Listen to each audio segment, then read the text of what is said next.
The Life of Thomas Paine Productions presents To Begin the World Over Again, The Life of Thomas Paine. Occasionally there is a man born into the world whose life is a great arc. A man who seems to offer nothing of any significance, then rises to extraordinary greatness, only to fade away into disregard and disdain. A man who changes the world, only to have the world he changed turn its back on him. A man who falls in love with a new and raw country, only to end up greatly misunderstood by his new love. A man whose bones were dug up 10 years after his death to raise money for a great bronze statue of him. No money was raised, no statue was built.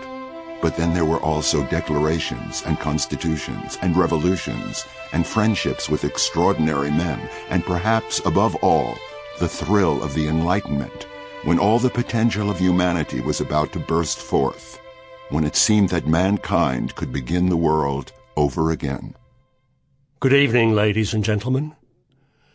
I'm happy to stand here before you tonight and look out at our United States of America, and perhaps from the shadows shed a little light on its very beginning, and on that of the French Revolution, and on the idea of reason, and perhaps even on some of the high and low tides of my own life.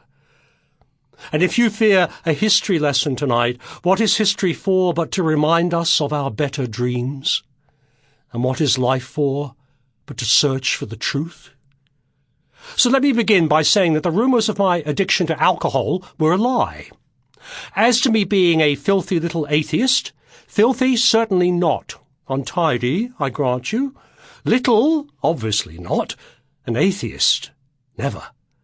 Not that I am without my faults, as I'm sure you will discover tonight, but I have been much maligned, misused, and misunderstood by our United States. Now, this matters little in terms of the man Thomas Paine, but it matters much in terms of the ideas of the man Thomas Paine. So, enlightenment, what a concept!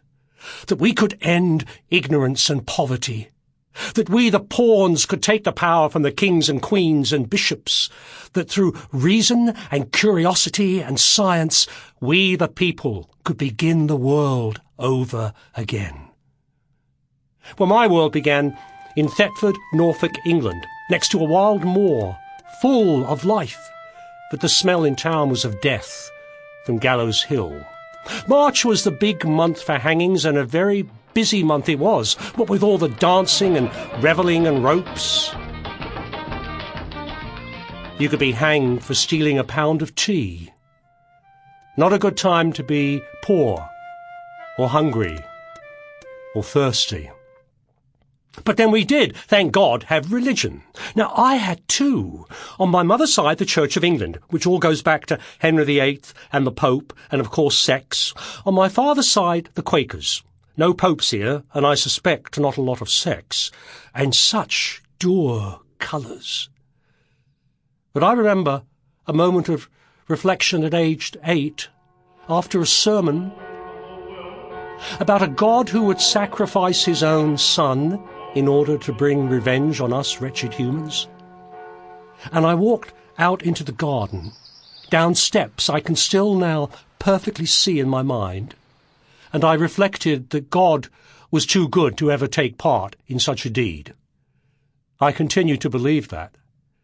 Any religion that has anything in it that shocks the mind of a child cannot be a true religion.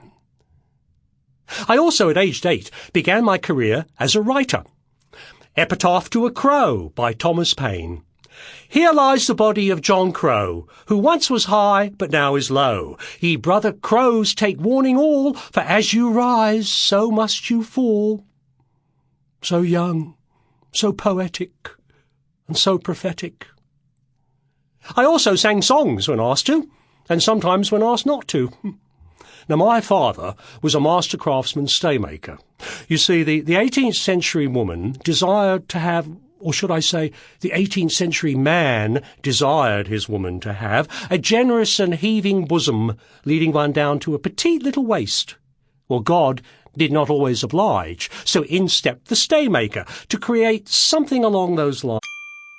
Sample complete. Ready to continue?